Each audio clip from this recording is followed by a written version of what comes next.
In some dialects of English, some words have different pronunciation of vowels. These are examples given and their corresponding phonetic transcriptions. Here are the questions. Question A asks you, how can the classes of sounds that end the words in columns A and B be characterized?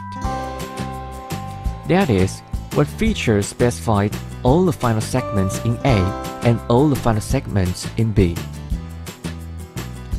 Question B asks you, how do the words in column C differ from those in columns A and B? Question C asks, are I and I in complementary distribution, and to give you reasons.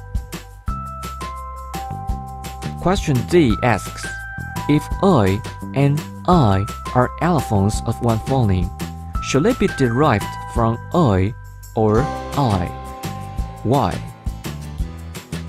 Question A asks you to give the phonetic representations of the following 6 words as they will be spoken in the dialect described here.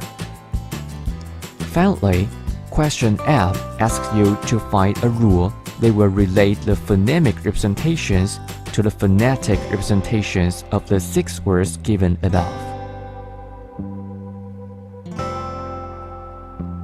First, we should try to analyze if there are any minimal pairs present. For example, for the first word, bite, try and find if there is another word that starts with b and ends in t, but with I in the middle instead of I. After looking carefully, we will find no minimal pairs, so there's a good chance that the sounds I and I are in complementary distribution. In step 2, we should check the environments of the 2 sounds.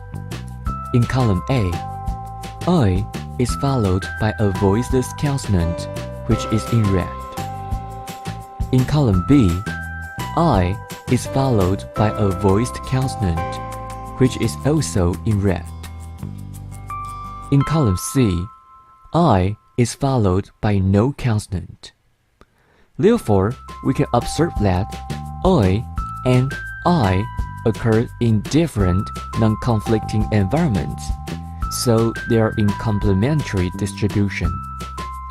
I and I are also similar in quality, so we assume that they are allophones of one phoneme. Now we should decide which sounds is the default. By lessening each of their environments here, we can easily see that I has a wider distribution than I.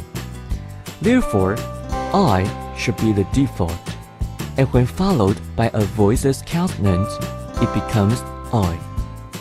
If instead we make I the default, and when I is followed by a voiced consonant or by no consonant, it becomes I.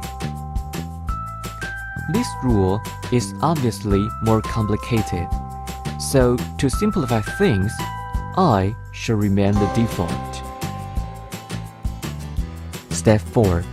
We establish a consensus phonological rule from the discussion above. That is, the phoneme I is pronounced as I when it is followed by a voiceless segment. Lastly, we will put a rule to use. Start by writing out the phonemic transcriptions of these 6 words. Next, look for words with voices following consonants.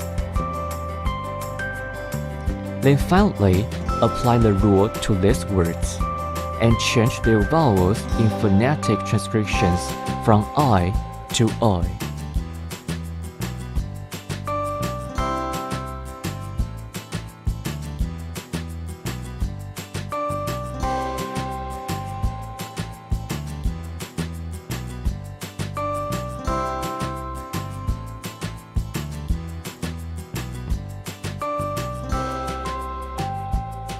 The following are answers from the publisher, which can be used as a reference.